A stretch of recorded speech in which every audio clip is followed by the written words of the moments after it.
Buenos días, buenas tardes, buenas noches en todo el espectro del Internet. Gracias a Radio Voz Andina Internacional de la Universidad Andina Simón Bolívar C de Ecuador, al área académica de gestión y al programa de fortalecimiento de gobiernos autónomos centralizados. Este es tu programa FORGAT al aire. Soy Edison Mafla y el día de hoy tenemos una entrevista importante, sobre todo en materia de modelos de gestión, y para eso hemos invitado a Pedro María Encalada. Él es magíster en manejo comunitario de recursos naturales, 25 años de experiencia en manejo de territorios con énfasis en la gestión integral de los recursos hídricos, gestión integral de desechos sólidos, corredores turísticos, a través de la cooperación mancomunada y la cooperación nacional e internacional. A la fecha presta sus servicios a través de la Fundación SECA, Centro de Educación y Capacitación de la SUAY, desde la ciudad de Cuenca para el Ecuador. Con él tenemos una entrevista, como decíamos, muy importante, pensando en los modelos de gestión, sobre todo los modelos de gestión mancomunadas, es decir, el modelo de gestión mancomunada es algo vital y necesario para el desarrollo de nuestros gobiernos autónomos centralizados. Escúchelo aquí en FORGAT al aire. Querido Pedro, gracias por participar de esta entrevista. Tú sabes, más bien es una tertulia que queremos tener contigo y queremos darte la más cordial bienvenida. Buenos días, un gusto saludar a ti, Edison. Gracias por la invitación. Felicitar por el programa a Radio La Voz Internacional Andina. Y también saludar a todos quienes escuchen. Un gusto compartir la experiencia, a las órdenes siempre.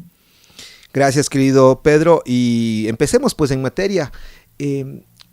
Estamos en un momento de una situación, si no de crisis, pero sí, digamos que ha generado cierta indefinición, inclusive interrupciones en la propia gestión, en la normal fluidez de la gestión de los gobiernos autónomos descentralizados. Y de acuerdo al Código Orgánico de Organización Territorial, Autonomía y Centralización, existen formas de cómo potenciar las competencias exclusivas y también las competencias de alguna manera concurrentes entre niveles de gobierno y con sus mismos niveles de gobierno. Estos modelos de gestión están marcados por la lógica territorial, geográfica, política, tiene que ver con las mancomunidades, con los consorcios, con las empresas públicas, empresas mixtas y una serie de condiciones que inclusive con la participación ciudadana pueden tener un asidero en la cogestión comunitaria, tal cual como nos lo dice esta normativa vigente. Pero más allá de la normativa y de acuerdo a la temática en donde hemos creído que la mancomunidad es la alternativa más eficiente hoy por hoy que tienen los GATS, queremos hablar contigo, que eres un experto en esta materia y que sobre todo has estado al frente de varios espacios, ¿no es cierto?, políticos, en donde se ha desarrollado los gobiernos autónomos centralizados de manera consecuente, coordinada, planificada, pero también con el apoyo del nivel nacional y de la cooperación nacional e internacional. Hoy por hoy, mi querido Pedro, ¿cómo está situado estos modelos de gestión a nivel país? Mira, Edison, en verdad coincido contigo. Hay problemas estructurales, tanto sociales, morales, culturales, como también ambientales, como el tema del clima, económicos. Ha habido, hay y seguirá habiendo. En ese marco, sí, efectivamente hay que reconocer que estamos en una crisis. Quizás en el territorio se vive y se siente más a diario cómo nuestros conciudadanos tienen que emigrar y buscar a otras alternativas en otros lados, que quizás se hagan realidad o no, pero en el territorio la crisis es muy notoria, el tema estructural de la familia, económica y también ambiental, el tema del cambio climático, más allá de ser o no ser un país quienes aportamos al tema de la contaminación ambiental, pero sentimos y eso está causando mucho estrago en los territorios y para la gestión misma se dificulta bastante, digamos, ¿no? Entonces, en ese sentido, pues, creemos y estamos convencidos porque venimos de un proceso desde el territorio. Recuerdo cuando niño mi padre fue dirigente de una comunidad y siempre convocábamos a una minga por un objetivo común y efectivamente, sin tener recursos económicos, se hacían obras que beneficiaban a la comunidad para tener mejores días. Ese es el principio filosófico de una mancomunidad a partir del 2008 en la Constitución de la República de Ecuador, bastante clara, porque antes no era así. Pues el concepto está claro, que el artículo 243 de la Constitución de la República del Ecuador manifiesta claramente, ¿no? Que dos o más gobiernos autónomos descentralizados pueden formar mancomunidades para mejorar la gestión de sus competencias, sobre todo el tema de la integración en el territorio, que es muy importante para los problemas complejos. Entonces, de ahí que sí, si ustedes revisan las competencias exclusivas, concurrentes también, y todas las competencias que nos da el COTAD, el Código Orgánico de la Nación Territorial, Autonomía y Descentralización, se presta para buscar la forma de cómo definir un objetivo común y buscar la forma de cómo atender problemas estructurales desde los gobiernos autónomos centralizados. O sea, hoy más que nunca, el marco institucional, el marco legal, brinda las facilidades para que las autoridades puedan recurrir a este artículo y buscar la forma de cómo, en serio, apuntar a procesos de corto, mediano y largo plazo y resolver problemas estructurales. Entonces, creo yo, en el país hay buenas iniciativas, se ha visto que favorece muchísimo, y sobre todo cuando hay una crisis de presupuestos también, ¿no? Cuando como ciudadanos recurrimos a las juntas parroquiales, al municipio, al gobierno provincial o al Estado mismo, la respuesta para resolver un problema local siempre es que no hay presupuesto, que cada vez el presupuesto está bajo. Entonces yo creería que la experiencia del Ecuador en temas de mancomunidades ha dejado un legado para que las autoridades actuales y las futuras puedan recurrir a esta estrategia y a esta alternativa. ¿Qué implica para una autoridad local entender que esta estrategia puede, como tú mismo dices, no solamente de alguna manera gestionar eficientemente los recursos de varios gobiernos locales, sino que además incorporar nuevos recursos o generar nuevos recursos, que justamente eso es lo que de alguna manera existe una crítica social al hecho de que los gobiernos locales puedan también autogestionar sus propios recursos y no solamente depender del presupuesto general del Estado. Pero ¿qué implica esa voluntad política de asumir mancomunadamente la gestión de recursos o mediante consorcios? Porque no creo que sea solamente un aspecto de orden legal. Si fuera un tema legal, solamente esto sería, digamos, que mucho más fácil seguir un procedimiento y un proceso, pero también me parece que tiene que ver con algunas características que van por el lado de la legitimidad, es decir, del costo-beneficio, del empoderamiento social y sobre todo de la claridad que tengan nuestras autoridades para entender que esto realmente puede ser un modelo eficiente para gestionar estos recursos. ¿De qué otras cosas depende? Depende muchísimo y esto implica que las autoridades locales puedan escuchar la demanda de los ciudadanos.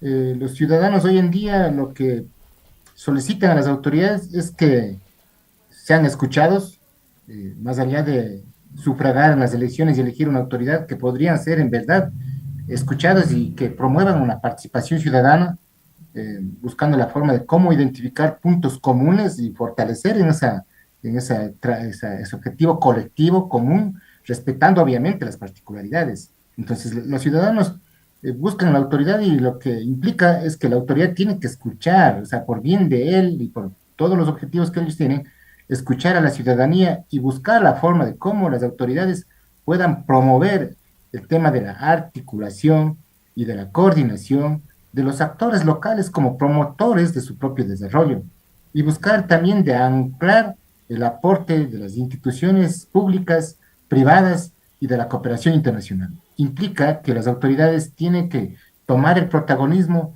y una verdadera coordinación y articulación para la gestión de sus territorios. Partiendo de ahí, efectivamente, es reconocer también que el trabajo de las comunidades ha aportado, aportan y seguirán aportando, y buscar de visibilizar, ¿no? No dejar como segundo plano, sino más bien buscar la forma de cómo hacer que ellos sean pioneros en el desarrollo y ahí poder un poco ir buscando otros presupuestos, cooperaciones de las entidades privadas que sí los hay en el territorio. Hay que revisarlos, todo lo que implica el tema de las cooperativas de ahorro y crédito que están buscando de dar ese servicio, pero también hay un porcentaje que se puede reinvertir en el territorio, y asimismo como las hidroeléctricas en el territorio que están cerquita, ¿no? Pero ir también anclando, porque el marco legal institucional del país le da esa seguridad y esa herramienta a la autoridad para que, además de la Constitución, puedan acudir al COTAD, pero también se tiene ya un reglamento nacional de funcionamiento de las mancomunidades, y ahí hay la posibilidad de que genere un incentivo a todos los procesos de los gobiernos locales que impulsan mancomunidades o consorcios o hermanamientos también, porque se dice el COTAD que si hay proyectos mancomunados, el Estado puede financiar recursos más allá de las asignaciones normales, digo, entonces eso es un tema.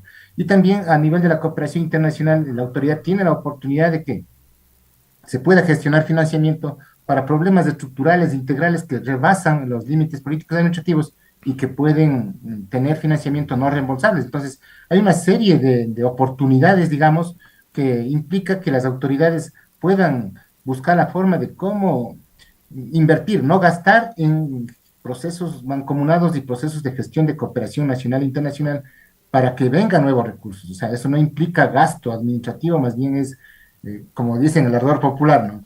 Hay que meter aguja para sacar reja o barreta, ¿no? Entonces, buscar la forma de cómo acudir a estas posibilidades y que efectivamente se apueste a una verdadera participación ciudadana. Yo creo que eso se ha ido enfriando, había un boom donde que efectivamente se trabajaba desde la participación ciudadana, había experiencias en los municipios en el Ecuador, municipios que promovían el tema de participación ciudadana, pero creo que ahora en este contexto del 2024 hay que volver a revisar qué ha pasado con sus procesos y cuáles son las implicaciones, ¿no? Y qué posibilidades existen de buscar maneras, mecanismos, herramientas técnicas, metodológicos, conceptuales que permitan apostar a la participación ciudadana como una alternativa para resolver problemas estructurales. Perfecto, mi querido Pedro. Entonces, con eso nos das pie justamente al tema de y esta dicotomía entre lo legal y la legitimidad. Y claro, esto vamos a encontrar más o menos en nuestras normativas vigentes, como el Código Orgánico de Organización Territorial, Autonomía y Centralización, cuando hablamos de las competencias, tanto exclusivas como concurrentes, como los modelos de gestión. También vamos a ver que nuestras competencias determinan una planificación como competencias principales de cada nivel de gobierno, y a través de ello ir definiendo en el componente político institucional qué modelos pueden ser más eficientes dependiendo de las temáticas o las áreas o las líneas estratégicas de desarrollo.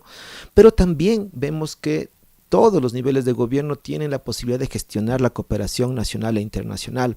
Esto nos lo has dicho muy claramente tú, y que no quede también por detrás cómo se tiene que trabajar en la planificación a través de lo que determina justo el Código Orgánico de Planificación y Finanzas Públicas, y finalmente cómo el tema de la participación ciudadana tiene que ser un componente importantísimo. En materia legal, digamos que existe alguna normativa sobre la cual podemos referirnos de manera general, y por supuesto las experiencias que tú has descrito, que son anteriores, en donde seguramente están avaladas por las ordenanzas locales, dan una orientación.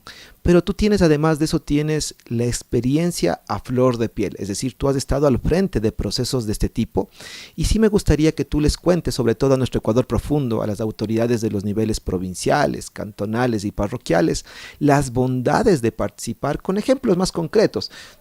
Cuéntanos tú de lo que has vivido en su momento, estas buenas prácticas y sobre todo estos resultados importantes que se han conseguido, para que justamente nuestras autoridades empiecen a poner dentro del radar estas formas de gestión, y como decíamos en la temática inicial, ¿no es cierto?, en el título de esta entrevista, ver si realmente es la medida o la meta a seguir hoy por hoy para mejorar la gestión de los recursos de los gobiernos locales. Sí, hemos dicho varias veces que efectivamente las mancomunidades ha sido, es y seguirá siendo una alternativa para la gestión de los territorios, e inclusive para territorializar los objetivos de desarrollo sostenible. Es una alternativa válida, o sea, no está en duda esa situación. Creemos que hoy por hoy quizás se vive una institucionalidad bastante cambiante, digamos, inestable.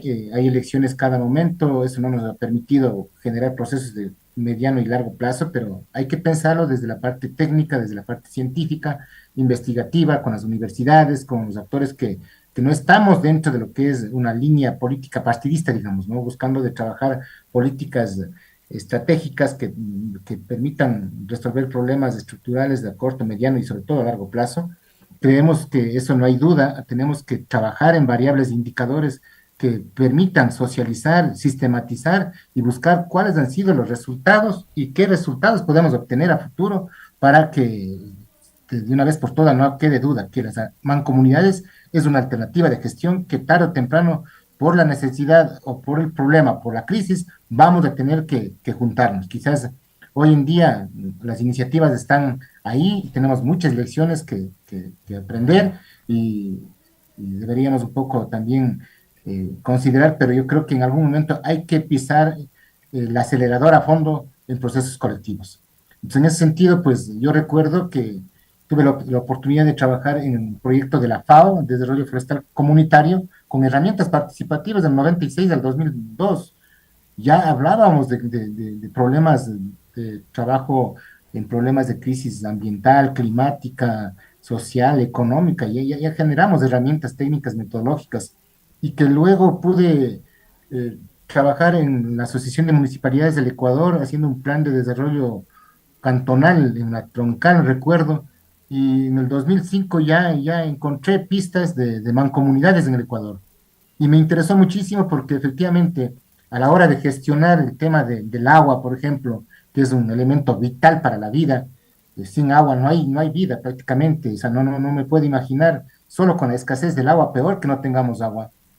Entonces, cuando estaba en la cuenca del río Cañar, trabajando para Troncal, me di cuenta que hay problemas como el tema de desbordamiento de ríos, sequías, contaminación del agua, todo ese tipo de problemas y nos dimos cuenta que no podíamos gestionar el agua dentro de un límite político administrativo como el Cantón La Troncal, sin tomar en consideración la cuenca hidrográfica. Cuando estaba trabajando con AME en el 2005, investigué experiencias en el Ecuador y encontré a la mancomunidad de la cuenca del río Jubones trabajando procesos mancomunados desde el 2000, ¿sí? La primera experiencia en el Ecuador, efectivamente, compartiendo buenas prácticas con España. Entonces, me interesó muchísimo y dije, me parece súper interesante esta experiencia y buscamos de dejar una propuesta y una primera propuesta de mancomunidad de la cuenca del río Cañar, siguiendo el ejemplo del Cubones. En el 2006 pude concursar y ser gerente de la mancomunidad de la cuenca del río Jubones y ahí pudimos desarrollar algunas experiencias y casos de buenas prácticas, digamos, de la mano también tengo que ser muy sincero, de la cooperación y la guianza de cooperaciones internacionales, de organismos internacionales como el Fons Valencia de España, la misma cooperación técnica alemana que estábamos justo buscando de apoyar a iniciativas que permitan mejorar la gobernanza en los territorios.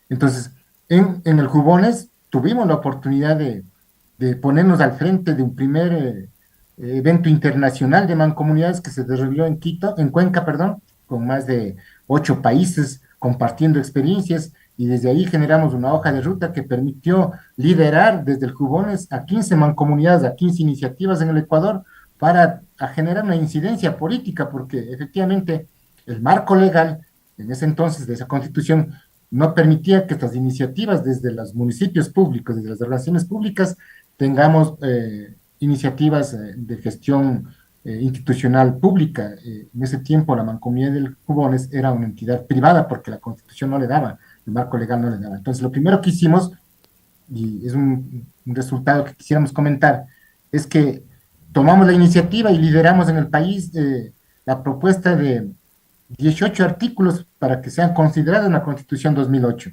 De los 18 artículos, con la participación de las 15 mancomunidades, logramos tener en la Constitución el artículo 243. Eso para nosotros fue fundamental porque se da la pauta de facilitar estos procesos y queda institucionalizado y hay sostenibilidad en estas iniciativas. De hecho, no paramos de resolver los problemas de la gestión del agua porque la crisis climática ¿Cómo, nos está afectando a lo más delicado que es el agua, ¿no? Entonces ahí cómo qué desarrollamos gestiones fueron experiencias. las principales a trabajar en la mancomunidad? ¿Perdón? ¿Cómo qué gestiones fueron las principales en tema de agua que logró? Imagínense, es una competencia exclusiva de cada nivel de municipal, pero ¿cómo lograron ustedes gestionar las principales dificultades en el tema de agua? ¿Cuáles fueron esos principales resultados? Primero, entender que efectivamente las competencias de gestión hídrica, la gestión del agua para los municipios, gobiernos provinciales y juntas parroquiales no estaba claro antes de la Constitución 2008, Ujú.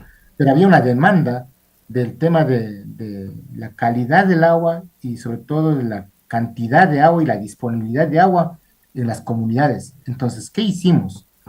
Lo que primero trabajamos y desarrollamos es una metodología técnica y conceptual de trabajar el primer inventario de recursos hídricos de la SUAY dentro del proceso mancomunado. Activamos la participación de las juntas de agua para con ellos recorrer y entender lo que está pasando, tanto en calidad como en cantidad de agua, y que tendríamos que no solamente hacer el inventario o el diagnóstico de la situación del agua, sino también identificar con ellos propuestas que permitan mejorar la cantidad, la regularidad y sobre todo la gestión del agua. Entonces eso nos permitió también trabajar por unidades hidrográficas como la microcuenca, subcuenca, cuenca hidrográficas, y pudimos compartir una experiencia con ese tiempo. No había la CENAGUA o la Secretaría Técnica del Agua, pero vieron la experiencia en el Jubones y desde ahí pudimos compartir ese trabajo colectivo y poder también aportar a la ley de recursos hídricos, ¿no? Y a la institucionalidad misma del agua. Entonces, en ese momento se activó la participación ciudadana, facilitamos herramientas y buscamos de generar políticas desde los ciudadanos, desde las organizaciones de agua, en las ordenanzas y en los planes de ordenamiento territorial y en los planes de gestión de cada una de las parroquias, pero sobre todo de los cantones, ¿no? Entonces, eh, este momento se anhela fortalecer eso, se anhela repetir eso en otros lados, porque hoy en día se ve que el problema del agua no es un tema específico, es un tema integral que tiene que ver tanto con la conservación y la restauración de los ecosistemas, como también con el tema productivo y el tema social, pero también es un tema de políticas públicas como ordenanzas que permita un poco buscar entre todos conservar los pocos recursos que se tienen. Entonces, esas experiencias, algo se ha sistematizado, se ha quedado, se han generado escuelas, se han generado procesos de formación, tanto a nivel de pregrado como de posgrado, y que ha permitido un poco apoyar en esos temas que hoy es álgidos y que no solamente nos invita a trabajar el agua para consumo humano, sino también el agua para riego y sobre todo las hidroeléctricas que están ahí. Entonces, ese es un tema que nos invita a mancomunarse y a trabajar de manera colectiva. Escudriñando un poco a estos tres elementos que tú mencionas, por un lado, la gran importancia que le das y que le dio en su momento la mancomunidad para este inventario y diagnóstico. Entendemos siempre que quien tiene información tiene poder.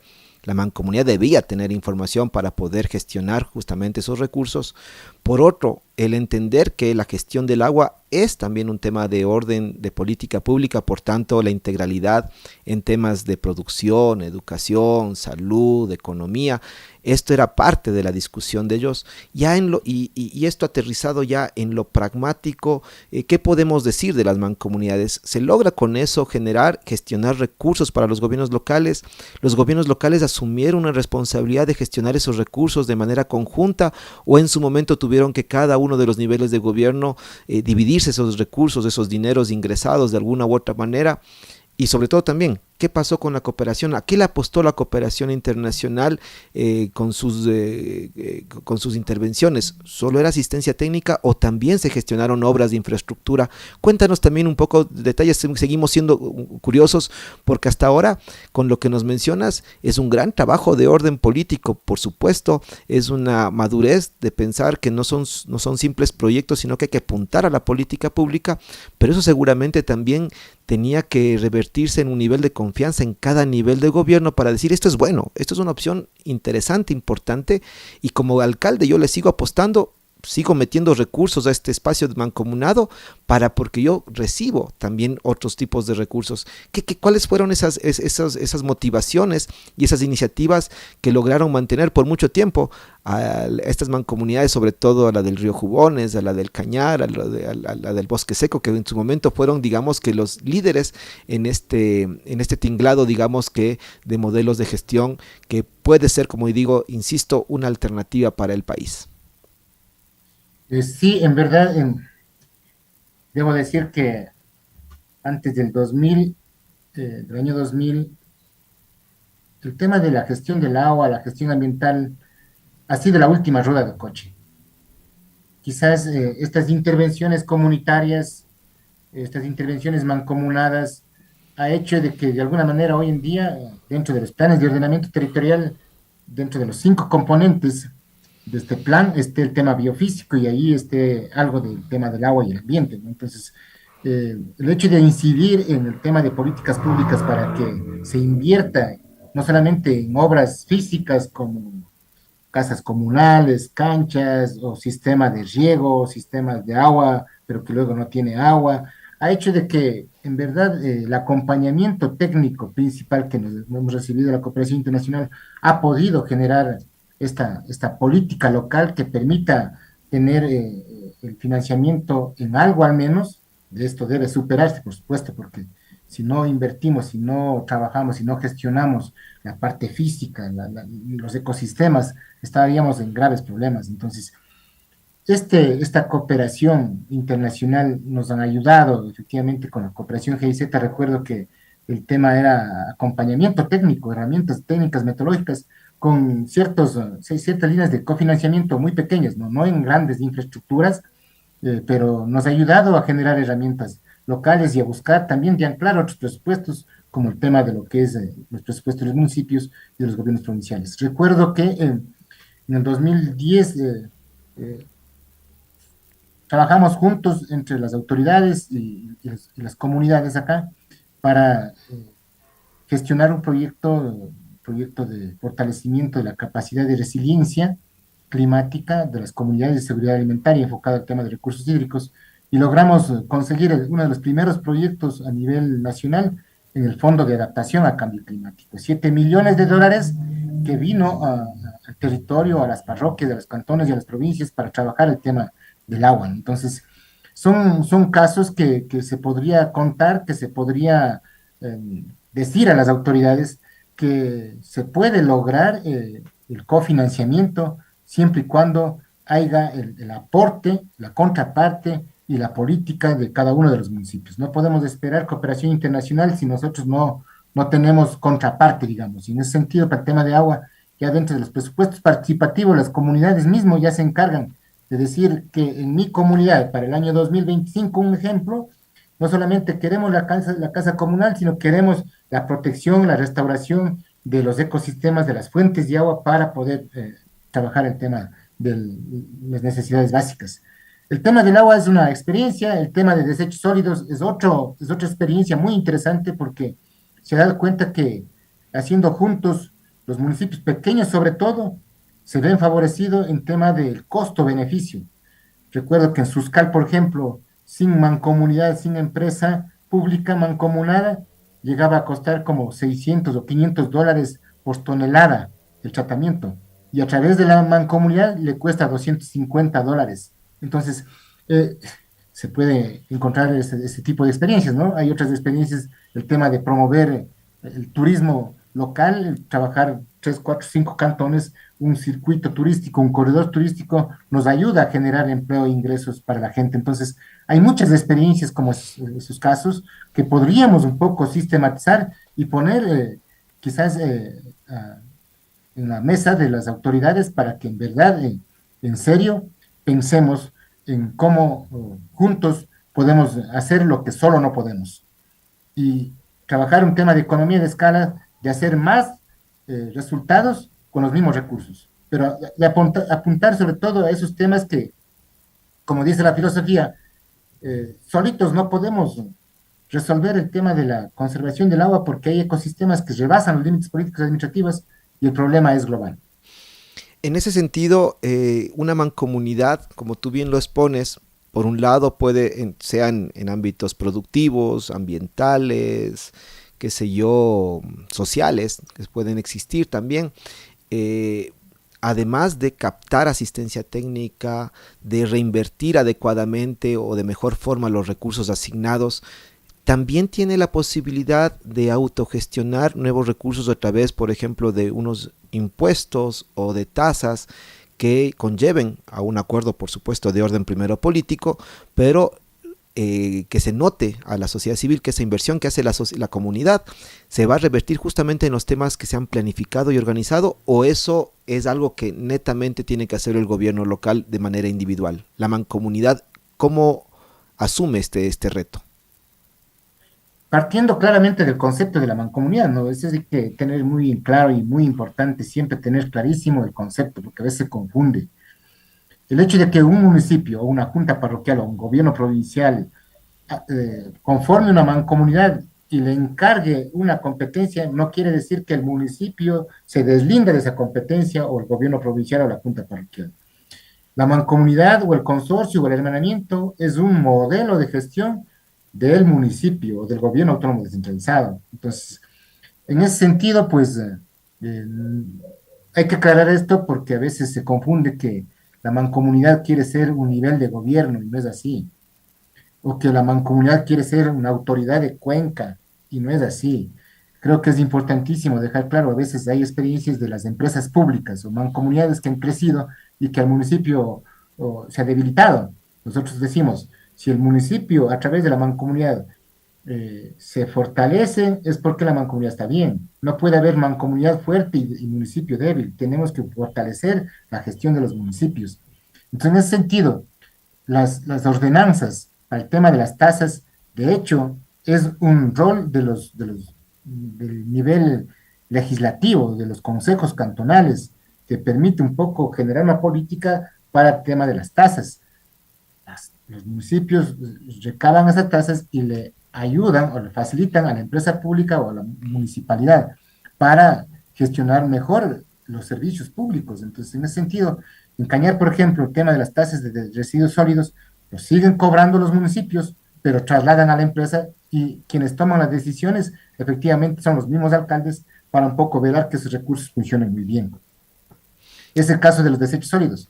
Pero hay otras iniciativas que deberíamos apostar y que todavía no los hemos hecho, es buscar la forma de cómo también ver en el tema del agua o el turismo u otra línea de gestión que es un servicio y que por ese servicio, de hecho, este rato los ciudadanos ya están pagando, pero cómo ese recurso de los ciudadanos podemos hacer más efectivo y es a través de las mancomunidades. En el caso del agua, por ejemplo, usted de hecho reconoce que el agua es un derecho humano fundamental, irrenunciable para todos los ciudadanos, pero también, además de ser un derecho, hay una obligación, un tema de protección. Entonces, ustedes cuando reciben un servicio del agua potable, dentro de la tasa mensual de agua potable, hay un recurso que debe ir para lo que es protección de las fuentes de agua.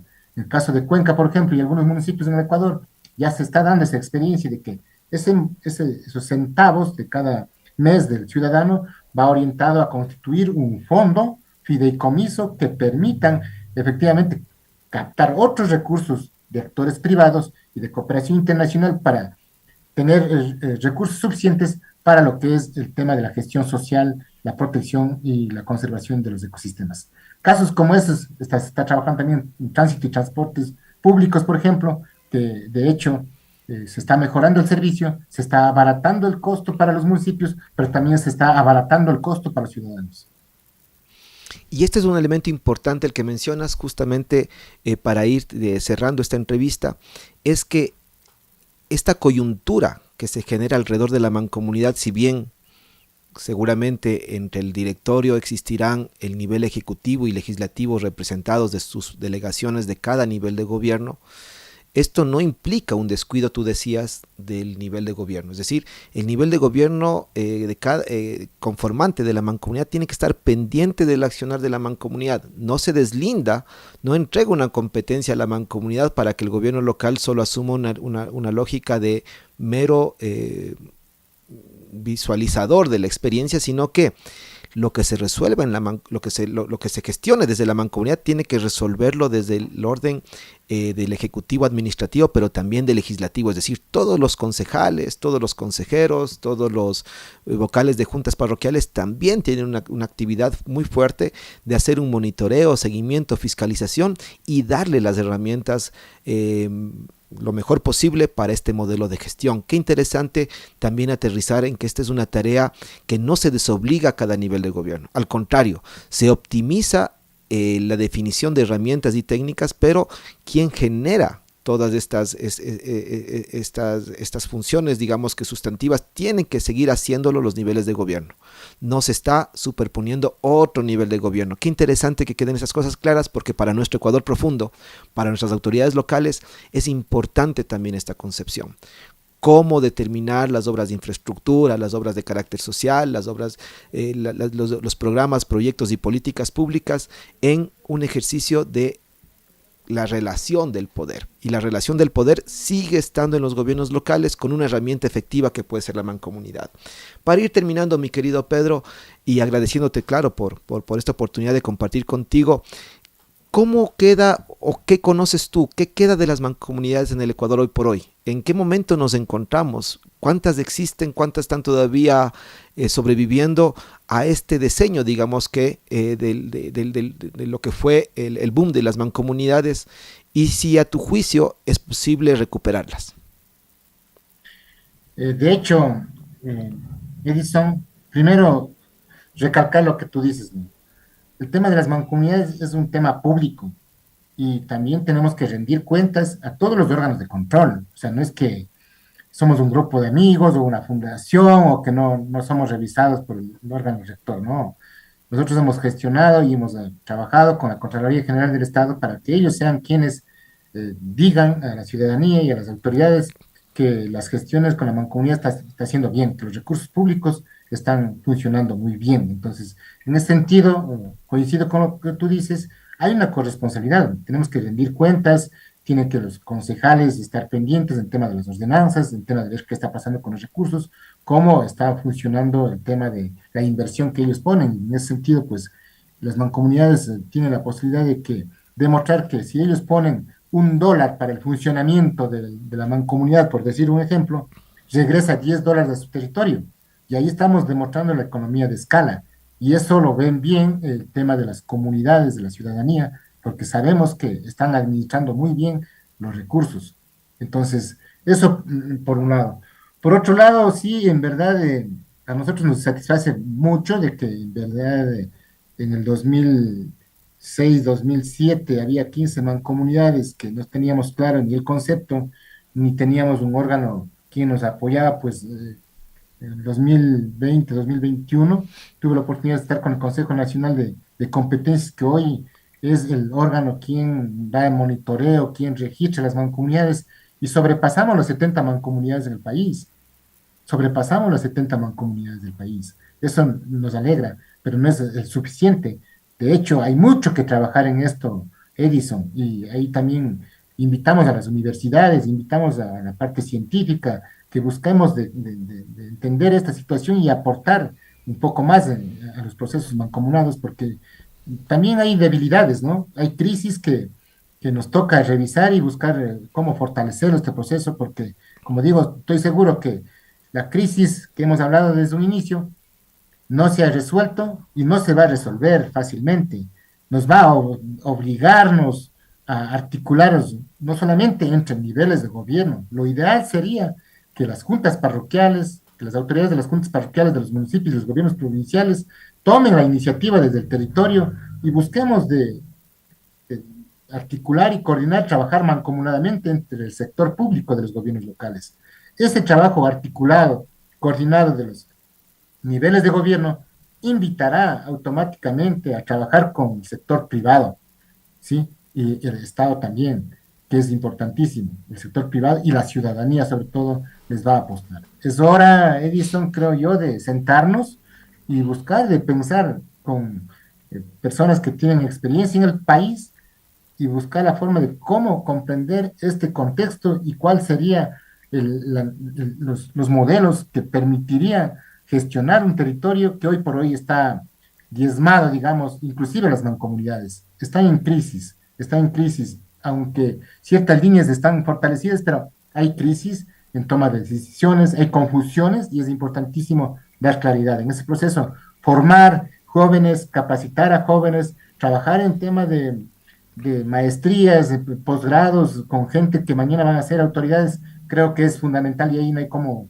decir que estamos equivocados, sino más bien pisar al fondo al acelerador, investigar, sistematizar las experiencias y buscar la forma de cómo dar una alternativa en aquellos momentos cuando los políticos no quieran mancomunarse, sino van a sentirse obligados porque la escasez de agua a través de la sequía o el tema de las lluvias intensas que han provocado inundaciones, van a tener crisis climática, crisis sociales, crisis ambiental. Entonces yo creo, Edison, que es necesario pensar en serio en estas alternativas y buscar de revisar las experiencias, pero sí apostar a procesos de mediano y largo plazo. Entonces, yo quedo complacido contigo, Edison, porque siempre conversar contigo y con los que están escuchando esta entrevista, ojalá en algún momento podamos reencontrarnos, vernos y buscar de diseñar una hoja de ruta que permita gestionar los territorios de los próximos 5, 10, 15, 20 años.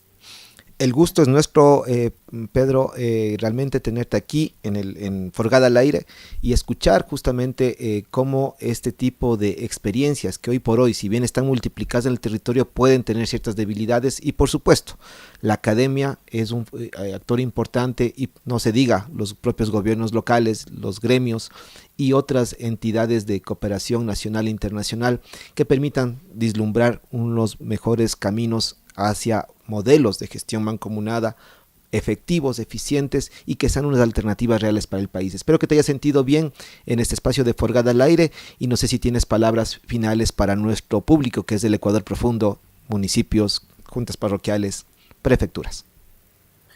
Saludar y felicitar más bien quienes están articulados en esta red de comunicación y siempre es un gusto contigo, Edison, sabiendo que la Universidad Andina está trabajando con gobiernos locales y pues en algún momento sería interesante en un evento poder compartir en vivo y hablar sobre estos temas. Y en ese marco pues cuenta conmigo, hemos tenido la oportunidad de estar con experiencias en España, en varios países y creemos que no estamos equivocados, más bien eh, hay que buscar la forma de cómo fortalecerlo esta situación y sin duda siempre en la mente, sabiendo que en nuestros 25 años de gestión que hemos estado, hemos visto que ha cambiado y aportado al desarrollo del territorio. Y esto lo podemos demostrar con variables de indicadores que dé cuenta de que no hay que dudar que las mancomunidades han sido, son y serán la alternativa de gestión de territorio innovador. Muchísimas gracias. Gracias, Pedro, y con Pedro María Encalada hemos trabajado y desarrollado el tema mancomunidad, la alternativa más eficiente que tienen los GATS. Esto ha sido Forgada al Aire. Agradecemos a Radio Voz Andina Internacional en controles, a todos quienes han hecho posible que este medio de comunicación y este programa en especial pueda salir al aire, al área académica de gestión, por supuesto la Universidad Andina Simón Bolívar, sede Ecuador, y con todos nuestros amigos a nuestro Ecuador profundo, buenos días, buenas tardes, buenas noches. Soy Edison Mafla, Forgada al Aire.